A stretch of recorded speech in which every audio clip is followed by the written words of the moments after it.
I would like to introduce you Claudia Heim. Claudia is the founder of the company DigiWhat, and she is based in Berlin, and she was very kind to connect with us and share her expertise and thoughts about German market, and share with international entrepreneurs how you can guys enter this market. This is an important market for many founders who are targeting Europe, and Germany is a big and key player, one of the key players in Europe and in the global economy. I think entering German market might be super beneficial for many startups, and it's very interesting to learn what Claudia is going to tell us. So Claudia, welcome to our global community. You are now part of our large ecosystem, and your thoughts will be shared around the world, and I'm super happy that you joined us. Please give us a few words about yourself, and maybe a few words about your company, and you can go and start the topic. Thank you. Perfect. Thank you so much, Danil. It's great being here today and talking about Germany, because that's what I know about. I founded a company over here, and our customers even are startups. So it's like we are quite, we have quite a huge network over here in Germany. So I will just talk a little bit first about myself, a little bit more about my company, and then really about the German market. I want to tell you, whenever you have questions, just write it into the chat. We will answer it soon. After the presentation, there will be a possibility to really Q&A session, so it can be interactive. So we are very happy to have your questions over there. So for today, I said already, I will do a little quick introduction about me, so you can see a little bit more what is my expertise, where I come from, and what I'm doing. But then we will have a little look like what in Germany really works or what doesn't work. And we have a big topic I will get you a little bit more detailed into on regulations, because German is a lot about regulations. So we have to step into this, even if this is a little bit boring, but it is important if you consider just to enter the market. Then I will make a little overview of how you can approach the market, a little bit depending on B2C and B2B. And then I have some links over there where you could start if you want to start here in Germany. Yeah, so that's me. I have worked like for 10 years in IT companies, really huge ones, so corporate. So now with a startup, it's completely different, the working mode. Yeah, and what I've done as well is I have done 4 years experience in C-level B2B events. So getting together and matching solution providers and solution seekers. So with all of this experience, I have founded my own company. What we do is we automate the case study creation process. So if you are in marketing, you might know that you're using use cases or case studies just to promote your product. So we are the first ones doing a SaaS tool for this.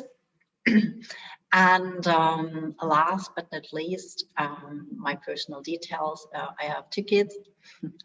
I love to do yoga, and I play the guitar. So this is what I do if I have time. So it's a very busy life, but I love how it is.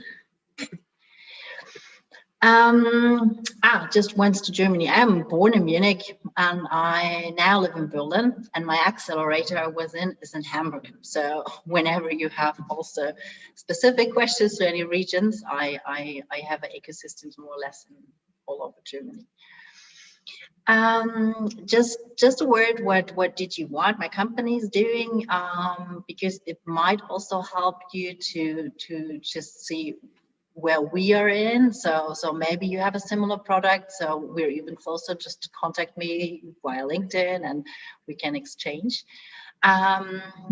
Yeah, what we do is finally, like I said, we're doing case studies or use cases. You see them at the left-hand side, and how they look like. If they're finished, you can just plug them in, and we provide you a tool where you can create use cases in about minutes. It's really easy and fast, and all the information collection process is done automatically. We are using a little bit of NLP, so AI is also included, and it's a real SaaS product.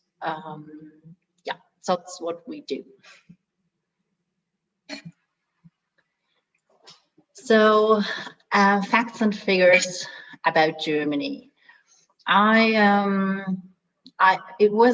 didn't even know, because if you're here, you don't think about it, but it's really the biggest economy, Germany, in whole Europe, and it's the fourth biggest worldwide. So it's a good market anyway if you want to enter and to make money in, because it's very heavily in the industrial and in the service sector. So if you have a B2B software, great. We have big companies, huge corporates. We have a very, very broad range of mid-sized companies that are hidden champions in their area. So you have a very, very broad audience to target. The industrial sector mainly is an automotive industry, but also in mechanical engineering, process technology, medical technology, and chemistry. So yeah, up there, go for the market, B2B, here we are. So and second, in the B2C, just if you're a B2C, Germany is not the front runner. The people are not front runners in the B2C side, but they really accept it. And if they are your clients, they will keep your clients. So and they're very open to technology from abroad. B2C, B2B is a little bit different, but we come back there again. So I just had a look, like, what is about the startup scene over here. So which were the most financed startups per industry. And this is for Germany still mobility. It's really because of, we have Volkswagen, we have Mercedes-Benz, we have BMW, we have Porsche. So it's a quite huge sector. Second, it was e-commerce. So if you're looking for funding and having an e-commerce product, so Germany could be a very good market. And last but not least, fintechs. We have quite big insurance companies over here, banks as well, but also the insurance branch is quite huge. So yeah, VCs, where did they put the money in? It was mobility, e-commerce, and fintechs.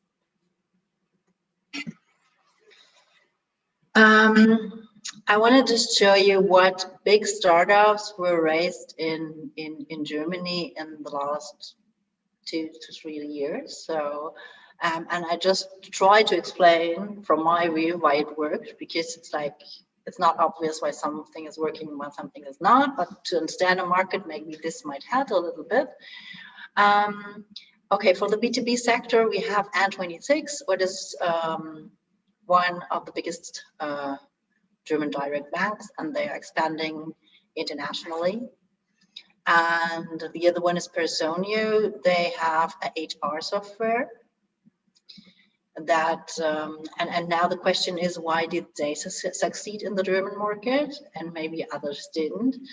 N26 is really, there was a race between banks who are the first ones to do direct banking business, and finally they are absolutely perfect N26, and I think it was also a thing of funding, and the race was there. And Personio, I think this is quite interesting, because we have in Germany, we have SAP as IT software provider that also does a lot of HR software. We have some very monolithic software over there, and Personio was the first one really just attacking the big ones. And as the big ones are maybe already sometimes a little bit overdone because it's so huge, it's expensive, whatever. Personio found really their niche. What I have really to say is, if you go for B2B, the product has really to be a little ready. So like B2B doesn't really like to start with an MVP. Maybe this is very different in other countries, but really just having like a very, very small, tiny thing, it's German businesses are a little bit afraid of. So it's like Personio already started with a quite good software when they started, and then they just, yeah, just were the next German unicorn. Okay, on the B2C side, that is very recent. We have, for example, what worked very well is Gorilla. I think it's a copy from a US company I read somewhere. What they do is giant food delivery with bicycles. I think why, and they promise they can deliver your food within 10 minutes. So I think they get everything what a startup should have in the B2C sector. So it's a lot about sustainability, because what they are selling is good products, organic products, and in the same way they deliver by bike. So the CO2, do you say that in English? Carbon footprint, yeah, that's it in English, is minimized, and at the same time it's fast. So there are 3 key KPIs that are perfect, and yeah, it's a very urban thing. So it's like just people right from the big cities where it really goes well. It's because of the business model, but so it's, people have a very, very big sense of sustainability, and general love every product that is organic. So if you're in the sector in this direction, just also very nice for the German market. Yeah, and I guess during COVID time they benefited a lot because of remote work and all these kind of things. Absolutely, Danil, you're completely right. This was perfect, because if you even the supermarkets, you didn't have to stand in line, because yeah, and it was about 10 minutes, and your pasta was there. So they profited. Okay, next, regulations. Danil, do you like regulations? Yeah, that's the most interesting part, where it gets tricky, and sometimes you have to keep your attention. Yeah, I like it. Absolutely, and we are terrible, the Germans, because the good thing is about, we have these regulations and they're all official. It's nothing hidden. We don't have like a hidden system here in Germany that doesn't exist. You have just to follow the official regulations, but these are huge. Okay, so for I would also call it the rules of the game. Once the rules are clear and transparent, even though they might be not easy, they are achievable. Once they are not transparent, so that's the problem, and many countries need to learn from that. Absolutely, yeah. This is the good part of it. That was if you follow these rules and they are official, then everything is okay. There will be no. And it's very equal to even if you're a big company or a startup, there's no difference. Right. Okay, when you think about coming to Germany, first of all, you have to think about what will be your legal form. I really don't want to go through every a legal form. You can type me if you want afterwards, and I can explain you a little bit deeper. Or finally, you will need anyway maybe a lawyer who will explain you what you should do. But it's just to let you. It's about normally if you're starting with the first, the most, it's also the cheapest way to build a firm. Then it's very nice. You can do it if you're maybe B2C, but if you're B2B, people are really looking what kind of legal form you have got. So you should invest a little bit more, maybe. Just it's about reputation, yeah. And because also the types of legal form, depending how you can make business, or you can do any business with any form. It's wrong, sorry, but it's about securing the money, for example, and something like that. So whenever you really want to do business in B2B, they say you should start with a GmbH, and but this is really if you come over to Germany and really want to have a subsidiary, and then you have to think about more or less, it's in euros, 26,000 euros. It is within the company. 1,000 euros are for a lawyer and whatever. So just to give you a number, what you should think about for building really a good company up. But anyway, maybe it's just worth to just try the market with another form. Employees. We in Germany, you have maybe the how do you say, the most strongest labor market. And if you're an employee, you have quite a lot of rights.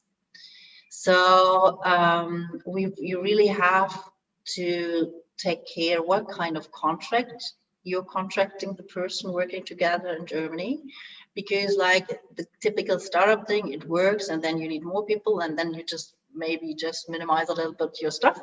It's not sometimes that easy because like they have a lot of rights in there. So I would be really, I would consider going to somebody knowing this whole process and asking them. What you ever can do is like hire freelancers, but the freelancer shouldn't work only for you, because then they say it's no freelancer, it's an employee. But the freelancer is no problem. You can have a working student. This is also very nice. It's a program. I don't know if it's all over the world, but if you have a student, you can they can work some hours just for you. And for sure, internship. These are the easiest with young people. Then you have, for sure, you can make a temporary employment contract, but this is only possible 1 year. Then another time you can renew it, but then it gets automatically by law a fixed employee contract. So that is just what I wanted to tell you. So really be aware. And vacation is a lot more than in other countries. I think we have like 24 days in minimum per year. So the situation of employees is very good. But this seems a lot of like research regulations. The good thing is about German workers, you can rely on them. If they are working for you, they are working for you, and they are doing this in the time you scheduled, and they are doing the things absolutely right. So they are loyal, and they're you can really yeah, like I said, you can rely on the people. What we have to say as well, salaries. For sure, it's depending where now you're watching us. So, but we have quite high salaries in general in Germany. So this is why a lot of startups over here just trying to get with internships and working students their stuff gone, because it's like, if not, employee costs are quite high. But people are very, very good educated. Yeah, so you also receive something for the money. Yeah. GDPR. This is something I think more or less everybody has maybe heard of. It's about protecting private data. And this is not just a new law and a new fancy thing. This is taken very, very serious in Germany. So if you want to make business on B2B, they will for sure ask you for your data protection agreement, and they will read it through. They will go over it, and sometimes they really have their issues, whatever. So because every company is in the same time responsible with every contractor they have, that the other ones do GDPR right. So it's a very crucial thing, but it's the same thing. These are rules. So if you have someone who really helps you about through ones, then everything is fine. I just wanted to let you know, because there are a lot of legal fights about GDPR. So you don't want to run into this, because it's that's heavy. It will be the end of the game. Game over. Absolutely. And the same thing for sure with B2C. They won't check it, because it's like, if I'm a personal guy and I just download an app. I don't read really the whole data privacy protection thing, but still you are responsible for. So how do you see this for small companies? Like GDPR is not an easy thing to implement, and how would small founders, international founders, get compliant in an easier way, or at what amount of subscribers or users they should worry about, as of the first one or as of like 1,001? If you have any thoughts on that. the problem is really from the first one, because it's like if you once have thought through the GDPR thing, then you have structured your whole process that is okay. So you have to set up already the process, even if you only have one customer over there. So there will be no way through. So, but there are so many people now knowing very well about, and I will finally give you some contact where you can contact if you want to enter in Germany, where you can try to get even free service they help you with. Finally, they always send you to a lawyer, but it is possible, and it's just it's not such a magic. It's about, do you have any data what is private data, so any name, phone number, personal email address, whatever. So everything that leads to a single person is private data. So, and if you have this, you should be secure that it is not spreaded in a way, because and you have the right to use it, and you should be able, if somebody comes and say, please delete my name, my phone number and everything, you should be able to do so. And the problem about IT companies sometimes, it's because it's not that easy because we have so many different systems we are working with. So mostly the data is a little bit spread within different systems. So, and to guarantee this is once a little bit of effort, but if you have done this once, then it's absolutely okay. Yeah, I agree. It gets complicated once you started your company. You still don't have revenue and users, and GDPR is another headache to be compliant. Yeah. It's definitely not in favor of small entrepreneurs. I absolutely agree. And the problem is really that there are, until now, or I don't know, maybe there are no free consultancy. So I think even if you go and say, hey, I would like to be GDPR compliant, no one would just come up to you and say, yes, I will help you. So, and you have to pay. And there you're right. This is a little bit the pain for really startups starting their business. Great. Yeah, I totally agree with you.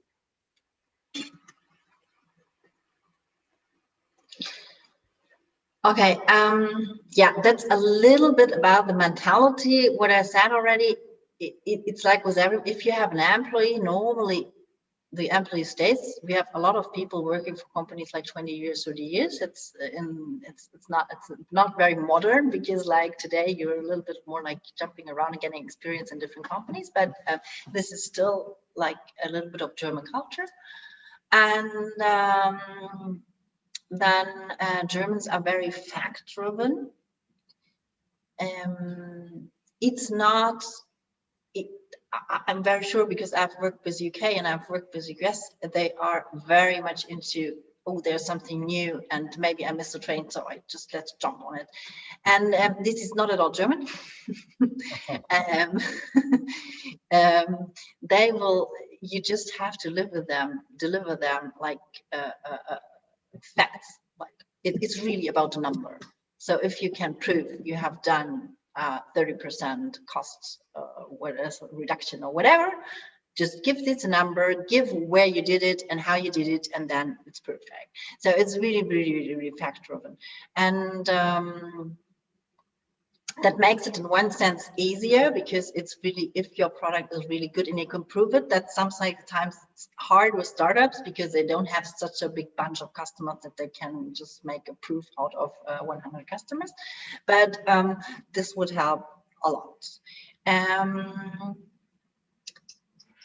Can you give an example of that? How would startups can prove it? Like, for example, I guess it might be a business case where with a customer. Sometimes you cannot do a case. Sometimes you can be vetted by someone. But how else can you do it? So it would be accepted by Germany. Yeah, no, it's hard to do it with a use case. No, this is why we're doing this, because in Germany it works so well. It's really it's just say that you have done it with another customer in the same branch. It can be even in completely another country, but it's the same branch. And then explain very in detail how you did it. It's not about marketing. It's not about spreading the word that you're the most best AI ever have anyone seen. It's about really, it works like this, it works like this, you will have the output like that. So, and yeah, it's really, use case is one example, but you can even do it with a spreadsheet in Excel. But you have really to prove the numbers a little bit and just make the calculation done. And then yeah, that they will agree. So this is how it works. The other possibility is, but this is completely another way. If you don't have a product already, or your product is very adaptable, you can go to the engineering departments. And we have a lot of engineering departments in the mid-sized companies, and like Siemens and ABB and Bosch and whatever, and then talk to them. This is completely a different messaging, because you are like trying to get problem solved together with them. It's very also fact driven, but more in an innovative manner, that you try together to solve something. That also might work very well. Yeah. But Germans really get like a little bit afraid if you just like do sometimes the Anglo-Saxon way, like oh, so yeah, everything is great, and we will have you will have like 100% more revenue. It's no problem, and so this is where they get a little bit like suspicious and think, oh, no. So just prove what you really can do, and this is fine. Awesome. Okay, B2C approach. If you have a B2C product, Danil, this is maybe, do you have B2C experience? Because the problem is really, I'm more B2B. What I just can say, but then I'm already done, is B2C is, we are not having, because if you're listening from China or from Russia, wherever, you have own ecosystems or social media channels that doesn't exist anywhere else. Germany only has the US American way how they connect B2C. So it's like Facebook, YouTube, Instagram, TikTok. Yeah, I do have pretty much B2C expertise as well, so I'm happy to share expertise. I also have a lot of B2B, but as well as B2C, and also not only like direct to consumer products, but also in mobile apps monetization and mobile apps business as well. So from digital and real product in B2C as well as B2B. Yeah, and so I think there are, in different countries, there are very nice, very typical regional things how you can approach B2C. But in Germany, it's very the common way, because we don't have, I know that there are a lot of different social media channels in other countries, but that are regional. We don't have that. If you want to target the B2C audience, just go through the big American one. Yeah, I would agree with you. So I would say for Facebook, YouTube, Instagram, so Facebook, YouTube, and mailing list, I would say it's for audiences age of 30 to 45. Younger, it would be Instagram, TikTok.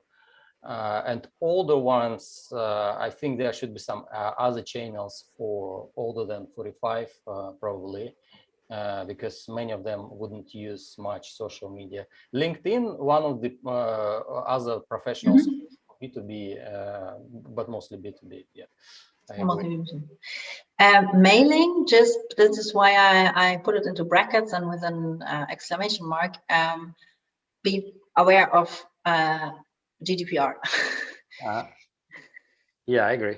You're not allowed to send any mailings because you bought some addresses. So and they are so strict. I just want to warn you, because having afterwards process and paying a lawyer just to defend you, it's also not very nice.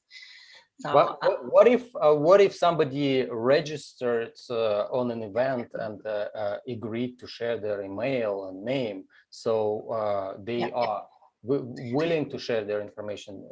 You can approach them, right? Absolutely. If you have like a contact form and the contact form directly states that you will use for what kind of use the contact form will be and what you're allowed to, then you can do for sure. Yeah. Okay. That's a good one, because this GDPR might be scary for entrepreneurs, and this is one of the ways. So if you get it organically, even through digital marketing, you get the contact form, people willing to share their own information, then it works with GDPR. For sure. This is why we have quite a lot on the websites. We have quite a lot of tools to get the emails. So like if you want to see our use cases, no, but in our case it's like that, then please share your contact data before. And so this is what works in Germany quite good. And yes, Daniel, you're completely right. This is B2B. We have, this is where we have really a regional network. You won't know maybe, it's like Zing. I put it in a little bit stronger here. Just write it down because it's like easy. It's absolutely working exactly the same like LinkedIn. It was there before LinkedIn entered the German market. I think it was quite huge. Now LinkedIn is already like getting more and more cool because international and everybody's working international. So, but still, Zing is something you might have a look at and use it. But as well, LinkedIn for sure. Yeah. Mailing is the same. It's also on B2B side. You can do a little bit of cold calling. That works. And even mailings doesn't work in B2B as good as maybe in other countries because people have a very high or I don't know, say regulation of spam. So they can't find it. But yeah, calling is always a good opportunity.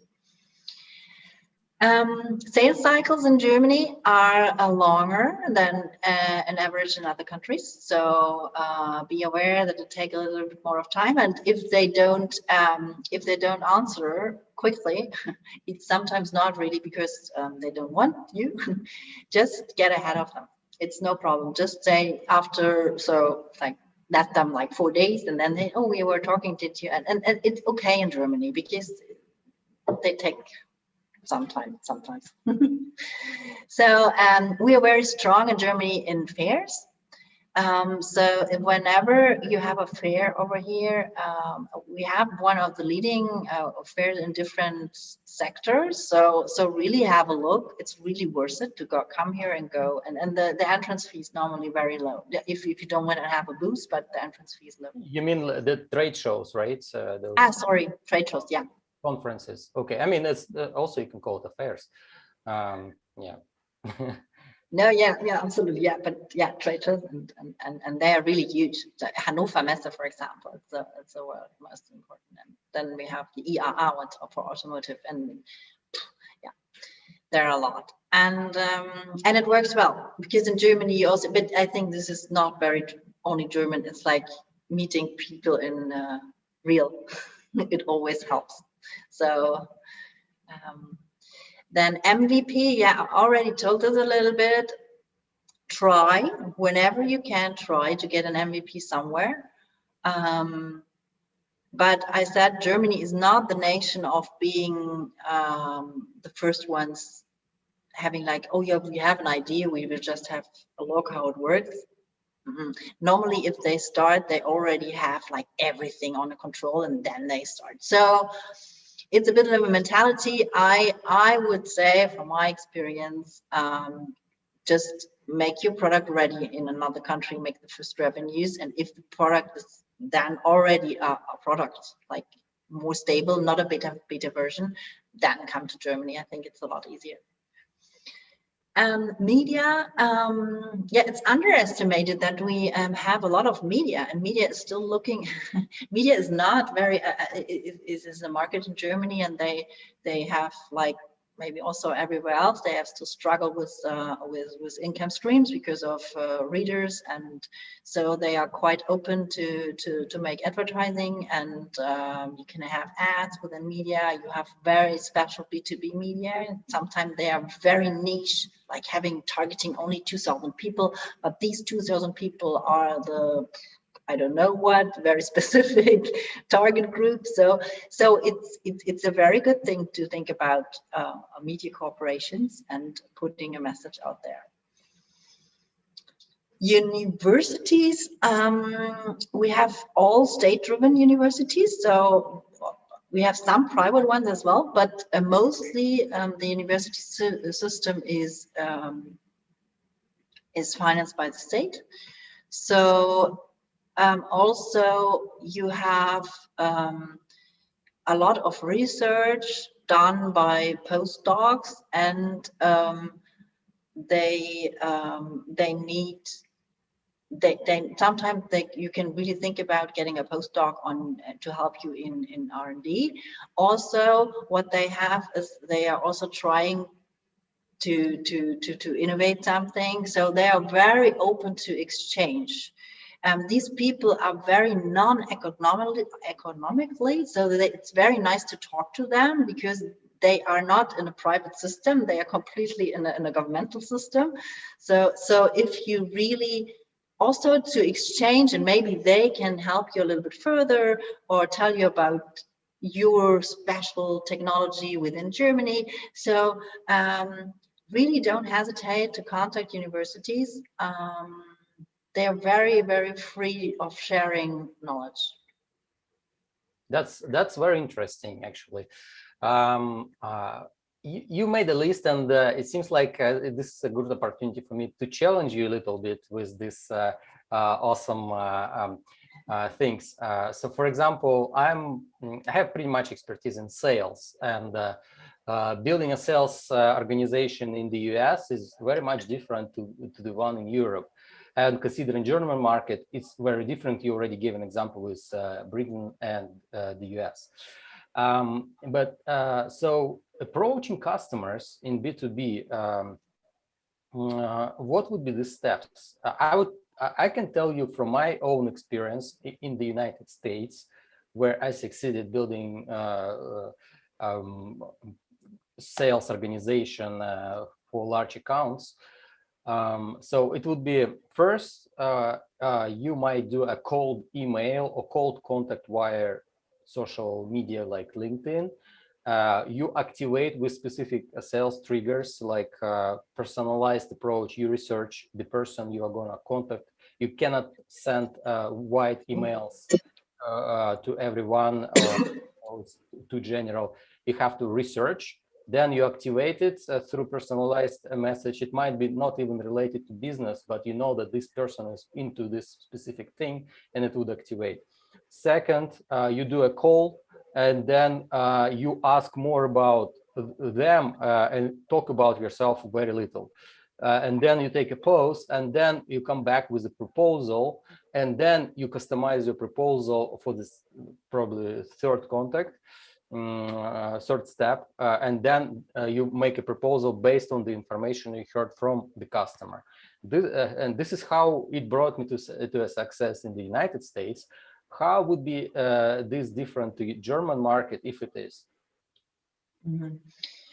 I think generally this is a very good approach, because it also would work in the German market. I have made the experience that if you just write an email, for example, you should target maybe already the person on LinkedIn you want to talk to, but that's what you said as well, like going to any info mail or whatever, they are never forwarded anywhere. So, so you really should contact this person and then really call them up. It's exactly the same. And I also,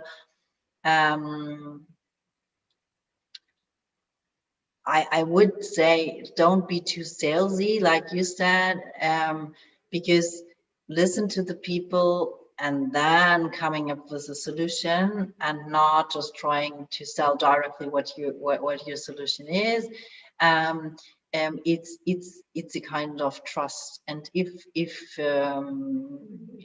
if you're not a name like Salesforce, Microsoft, or Oracle, where you can really directly start and and go over, then it's a very, very good approach to listen to, and that also works very well in Germany.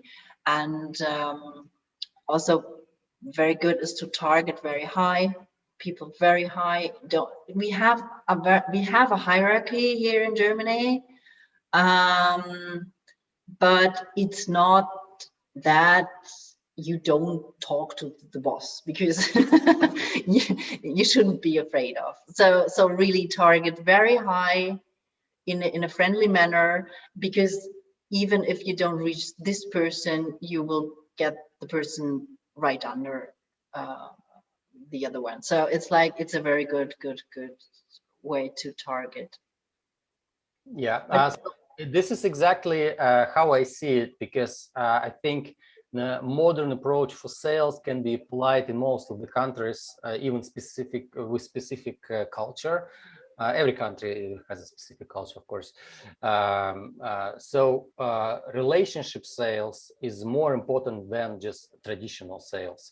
And building relationship is as important as in the United States, Germany, China, or any other country. So build relationship, make it personalized, make it honest, genuine, and then try to sell. This would work way better and based on trust. This is how it works also in the United States. I agree. As for media, how would you approach media to get publications about your company? So how would you contact them, pitch them? Is it easy, hard? What would be your thoughts? Depending on your budget. Is there a way to make it no cost? How would you like? Yeah. So yeah, because there's, I don't know, in the US, I think it's Newswire, where they help you a little bit, just targeting the right media, whatever. We have this in Germany, especially for German media as well, called differently, but it's. What's the name of it? You know. News Aktuell. It's like news, like the news, and then Aktuell with K, because we're Germany. It's not News Aktuell. Okay. News Aktuell, and it's the same, but they have you. It's perfect because they approach, they target you to the right people and have the contact to journalists. But it depends a little bit if you want to do just PR. This is like everywhere else. Problem is, if you want to do PR, you need people who know the journalist. so this, I'm not absolutely, I don't know, I would love to, how to contact the journalist and getting them. This is on fairs, this is perfect, because on trade shows, if you go to trade shows, there are a lot of journalists over there normally, and then you start to talk with them, then you get them to know, and then blah, blah. So this is sometimes easy, but just to call them up, it's quite difficult to really go through. So if you don't have any contact, but what you also can do is contact the ad department. Either they have sometimes very low cost opportunities how you can jump in. This is one possibility, and if they really see you have an interesting product and whatever, they might help you and say just speak to somebody else. So this is my approach to media, but also a little bit of money sometimes helps. Yeah, great. Yeah, thank you. Yeah, I think we can move on because we already have lots of questions from the audience. Okay, this is already the last, I think, slide. We have, I have just copied. This is really not a representative link of all who can support you. But first of all, you can ever contact me whenever you have a question. Then, and I will spread it to my network if I have somebody in this topic.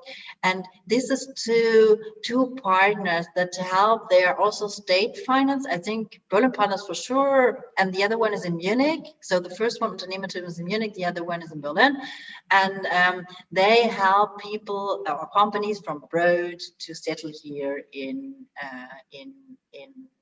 Germany. And this is really a free way to come to get some consultancy and some help. It's really, and if you put into Google Wirtschaftsförderung, this is a very German word, and then you can go by region, because every city and every region has its own Wirtschaftsförderung. This is all financed by the state, and they all have programs because they want that startups just settle down at their area, so they support you in any way. Sometimes they are very active, sometimes they are not that active, but yeah, if you know you want to be close to Stuttgart because you want to work with Daimler, then I would go to Wirtschaftsförderung Stuttgart and then try to contact them. If you are into media, so I would go Wirtschaftsförderung Hamburg, because the most media companies are in Hamburg. So this is a little bit of advice what I can give. First, what is a good starting point? Is it like a chamber of commerce or is it something else? Yeah, it's more or less something like that. And for the region, and yeah. Awesome. Great. Yeah, I like those German words. They are really, really long sometimes. Yeah, no. My favorite one from the school, Sehenswürdigkeiten. Oh, yeah. Okay. Cool. Yeah, that's it. So, yeah. Thanks to you, Daniel. Thank you so much. That is a great talk, and I think we can now jump into questions. Maybe the final question from me would be if you could summarize maybe like first steps for startups to do when they entering German market. So your own recommendations, while you're thinking of that question, you might answer it now, or you may answer it like by the end of this session, and I'm gonna read what people are asking on our social media. Okay. Thank you for the slides. Great slides. I really appreciate that. And everyone who's watching us on Facebook and YouTube, guys, please use this opportunity to ask your questions. Now you can type them in live chat on Facebook and YouTube. While you're doing this, we start selecting the best questions and ask Claudia to answer them while we're live. On YouTube, we have tons of questions, and people are already saying great talk, and they enjoyed our talk. Thank you, guys. First question from SV. Can you elaborate on top accelerators, accelerator programs, and how to get in them, if you have any expertise and experience? Okay, there are a lot of accelerators in Germany. They are very close to the industry normally. So, but it's like if you have, for example, yeah, like I said, a media accelerator, an automotive accelerator. The automotive accelerator, the biggest one is from Plug and Play. So it's this American accelerator that also has some subsidiaries over here. Then we have Axel Springer, what is a Verlag, and Porsche. This they have an accelerator altogether. It's Apex, I think it's APX accelerator. What is absolutely huge, and they have, I think, a lot of startup each term. So maybe this is a good approach, depending always a little bit what you're doing, but yeah, some of them are very niche for each industry. And it's always okay, but I can say it's always worse to apply because it's really I saw well, that was my own experience because it depends sometimes of the of sometimes they have application like 100 on 10 places, and sometimes they really have like only 20. So it's and they also like to have companies from abroad. So this is to internationalize it a little bit. So don't be shy just to apply to a German accelerator. Yeah. Can you share the name of that accelerator either in YouTube or here in the chat so I can post it on YouTube? Because it might be an important one so people can Google and find that accelerator. More questions?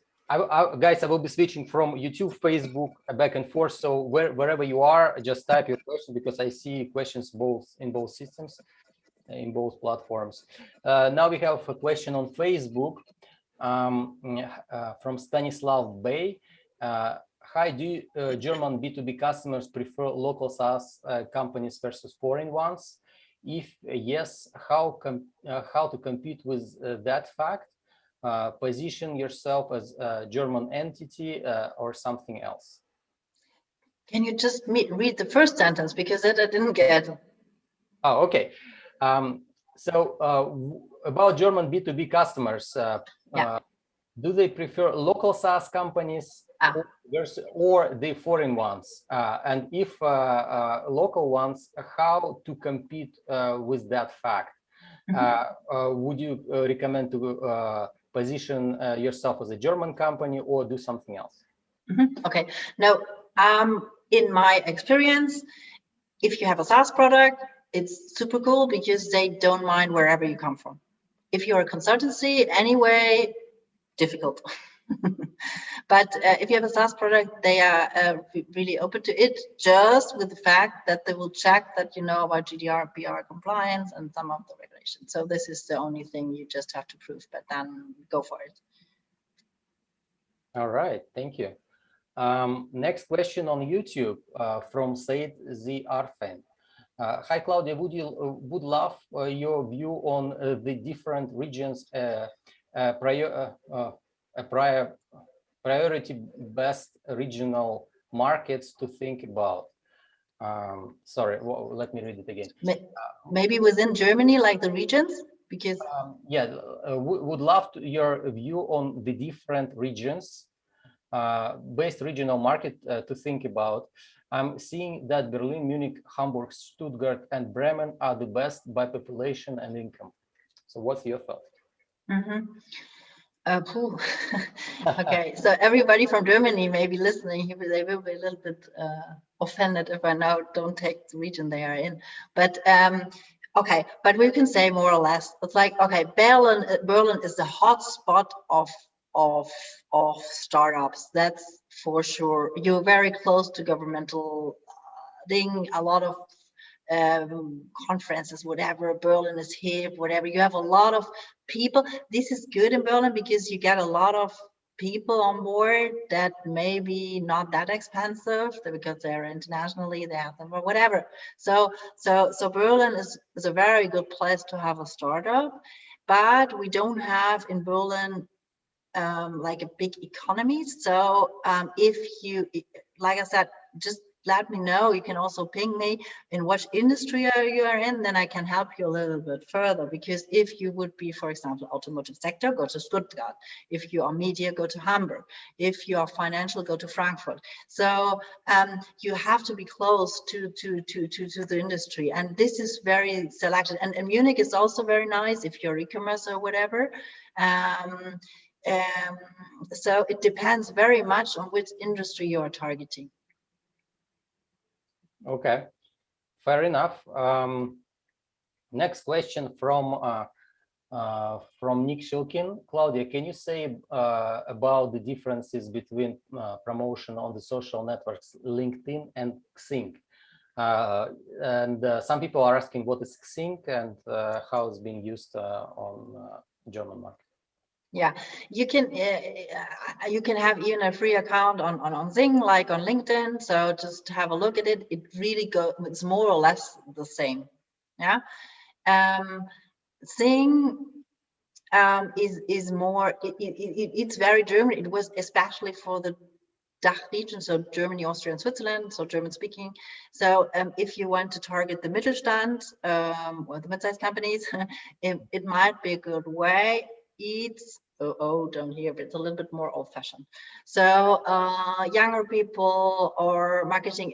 Most of the Germans have accounts on both sides, but if you go into industry, you might be even very good in Xing. And if you're more on the hipper places, then you go to LinkedIn. It's a little bit of advice, but might be. Yeah, and just go within there, get an account, and it's like at LinkedIn, you pay for sure if you want to make ads or whatever, but otherwise you can use it for free. And you will see it works exactly the same way. Great. So you would summarize it as like a professional network for German-speaking countries? Absolutely. It's really B2B, and you really find the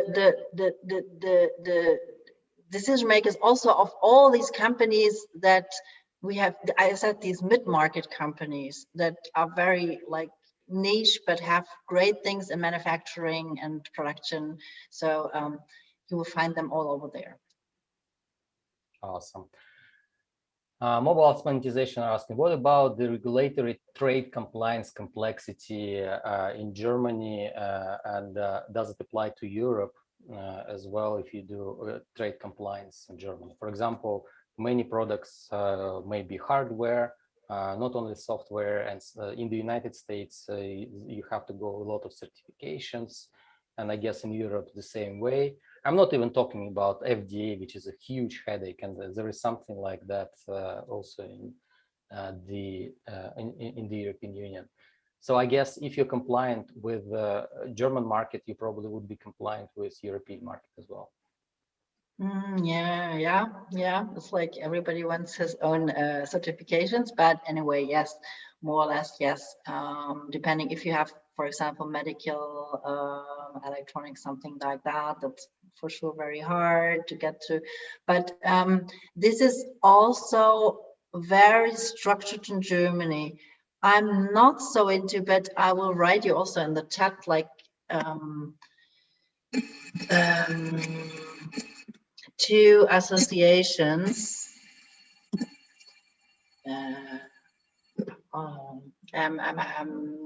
Two associations where you can have a look at. They make these. They check your product and then they give you the necessary whatever approval that everything is okay. So so just have a look on this website and they will help you. It's not every product is regulated, but yeah, for sure, if you consumer electronics, for example, for sure it's regulated. So it's called TUV, right? Okay. Yeah. Yeah. All right. I just posted on YouTube in the comments, so you can see it. Next question from Ender Turing. Actually, they have two questions. You slightly mentioned that for B2B openness for offering from companies that are outside of Germany is not that easy. Could you please tell us more? Being an Estonian startup that wants to sell to German enterprises, what would be the best approach? Example, start legal entity in Germany, get through some type of certification, etc. So do you want me to read it again? And no, what I understood was like I thought, yeah, that it's not that easy to enter the German market, but so what I understand that they are outside Germany and they're asking that it's not easy for foreign founders to get to German market. What would be your recommendation to open or structure a company in Germany? Get some type of certification, maybe European certification. I don't know. So what would be the first steps for founders? Basically, exactly what I asked. Yeah, I don't know. I think the one very good way is to have a little bit of research about other startups in Germany targeting the same audience. Maybe it would be good if it's not a direct competitor, but maybe they have the same audience, the same target group. So make a research and call them up and talk to them, because the startups in general in Germany are very open, like yeah, all young and actually, this is a brilliant advice. I think it can be a good one in any country. So a suggestion is to research. It's pretty easy to research similar segment startups, not your competitors, don't have to be your competitors. Connect to them, ask how they structure and what their recommendation exactly for you. So you would find out how to structure a company outside or inside Germany, how to do compliance and something like that. But for simple founders, what would be the first few steps they need to do to actually do business in Germany? Do they have to open a company if they have to? No. I wouldn't do so, because it's like I said, it's quite intense, because you need all these regulations and you need everything to have on state, and it will cost you some money. So if you're funded, okay, so just do so. But if you're not funded in a big with a big round, so just even really travel to Germany once, take 1 week, make appointments, and try to get on a fair. And what you always can do is hire a freelancer. That is, it's sometimes not so easy to find somebody who's really getting your solution and whatever, but they know sometimes very good the industry where you want to go. So hire a freelancer. It's a lot easier, and then he should make the first project through this way, or yeah, or travel to Germany. I think I wouldn't recommend, even if you're funded, just to really go directly and just build up an office and having all these stuff, because it will prevent you from doing really business, because it's so much work to get these office done than getting your first customer. And I think it's better the other way around: first customer and then just come over. Yeah, first customer is super important. But logically, that would be a question out of it that, for example, if you are getting a part of some program or like acceleration program, would they require you to actually have a company structured in Germany? It's usually not obliged. You can have a Delaware corporation, for example, right? Depending a lot on the accelerator, because it differs, but it's not mandatory, because it depends a little bit how the accelerator is financed. If they are financed by the industry is interested in getting new innovations, so they don't mind where you're sitting on. If it's like a state program, for sure, because they want to have companies within Germany. Okay. We have more questions from okay, mobile apps monetization is asking, if I incorporate in Germany, does it impact my evaluation and can help with fundraising or not?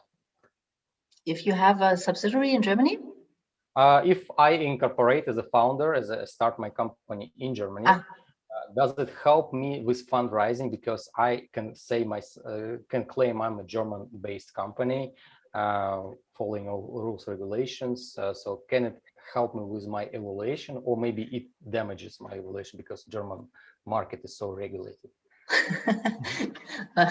Yeah, it's like it's a little bit depending, because it's like your evaluation is normally not about if you have your company in any country, but it's about finally your traction. So exactly. Hard to say, but if you are just, I think really, if you go for, it's once again, if you don't have a lot of key industries, but the automotive is one. So if you're in automotive industry and you have found your subsidiary over here, or you found it here, it's good, and it will be good for evaluation, because if you're nearby the big guys, so it's always good.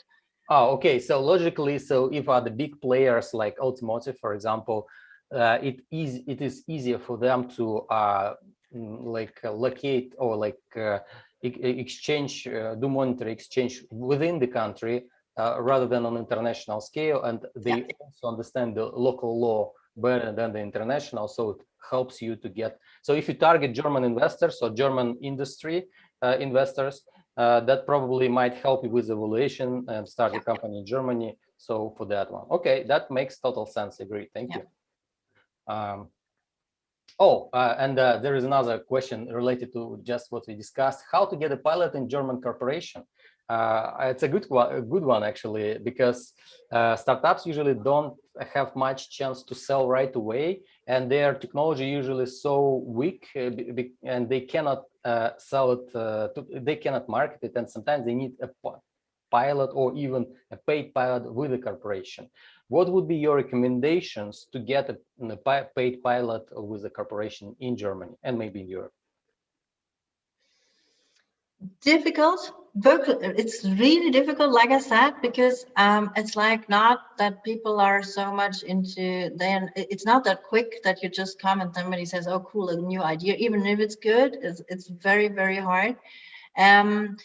My recommendation would be two things, because pilot also think that you still are in engineering mode. So maybe ask within universities, they have a lot of projects together with the big companies. Even if you want to really target the huge corporates, it's perfect. They have corporations. So they are at the right center of people trying out new technology, whatever. So just have a look to tackle the right people in the universities, and they will help you further to get to the right people within the corporations, and it will be extremely hard if you cold call. It will be extremely hard if you go mailing or something. This is hard. Other advice is really go over and try to get a meeting, go on fairs, really meet the people, because otherwise for a pilot they have to trust you and they want to work with you. It's not only about the product, it's also about you as a person, because so this is actually an excellent insight of how to get to corporations. I haven't thought of it, but this is so brilliant. Through universities. Logically, universities have a lot of ties with local corporations. It should be happening in any country. And German market is known with local ties, and so probably your universities are built. I mean, it's for sure you have great engineers in Germany, so they built such a great industry. Then the connection between universities and the corporation should be very well established. And it's easier to find, it should be easier to find connections with the university, and maybe even through inviting students for internship. And after this internship, you build connection with the professor or program director and get into the university, and then you can actually ask for help to get into corporation. It's a great insight. I think some startups should apply, definitely should work. I agree. But on the other hand, universities is one channel, a great channel. Have you heard of any programs or by corporations that they publish that we are willing to do pilots with AI companies, with automotive companies or something like that? Any sources on that? There is, for example, there is a quite huge community in, I also write it here in here. Factory. This is a co-working space, but it's not only a co-working space. They have a lot of companies like Audi and EnBW, what is a big energy utility company. They have their labs over there. So they have like an outsourced department for innovation. And they really are running around over there. So whenever you have to chat, you can, I don't know if you're not a member, if you can see what corporates have their labs over there, because then you don't even have to go there. Then you can directly call up the labs. These are exactly the people who care about innovation, and they're very open, and they have, in Factory itself, they have office times. You can just pass by tell your solution and see how it goes.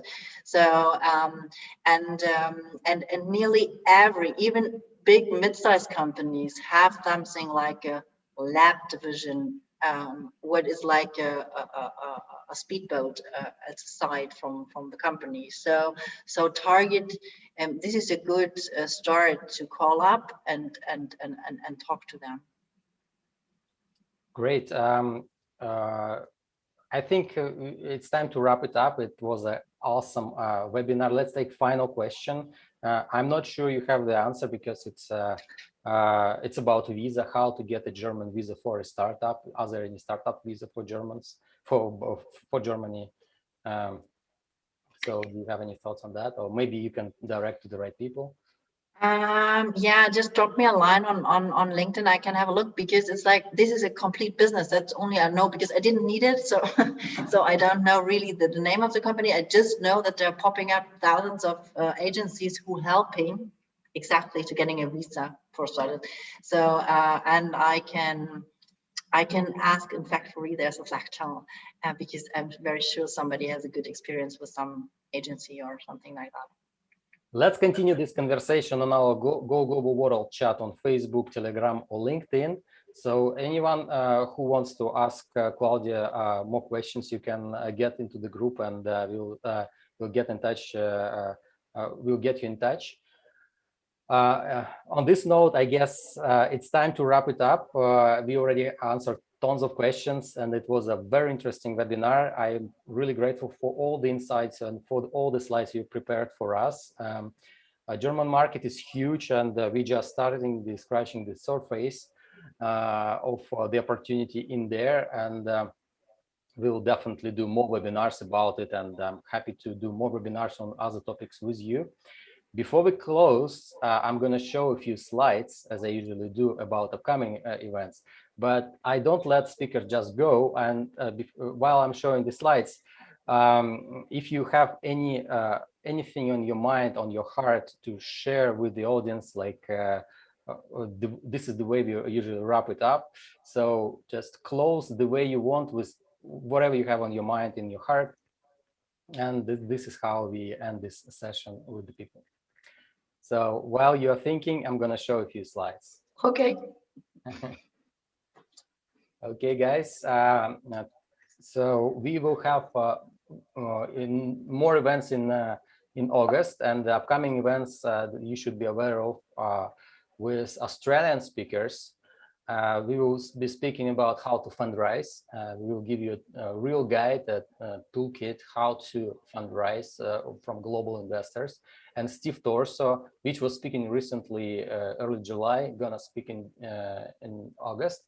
And we will discuss step by step capital fundraising, so you can ask a question for and get potentially answered with your real questions. Maybe you have some situations right now with investors and you're in negotiations or in approaching mode, so we can give you a guide how to do it in the best way. And Steve Torso from Australia, he's the best guy in this, one of the best, and I think that will be a very, very energetic talk. The other talk also with Australian speaker Roscoe Paddison. He calls himself a new money mentor. I don't usually do webinars about crypto, but this one is important. DAO as a decentralized autonomous economies. This is a new way of funding startups. This is a new business model for startups, and it's very interesting to learn.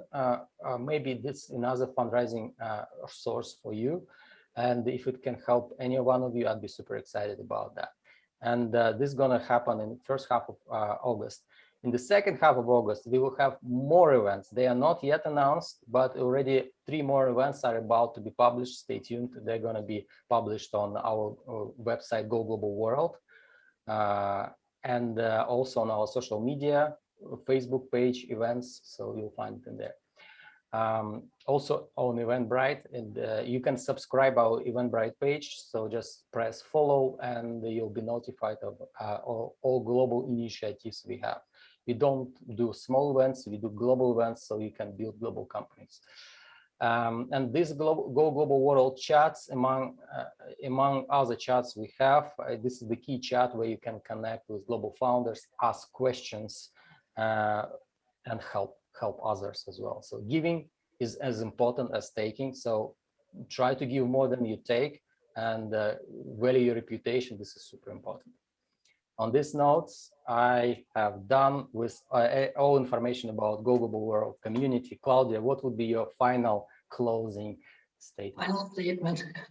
No, but yeah, my final statement is very easy, because everybody who really joins Germany once, I very happily invite to a coffee. So just come over.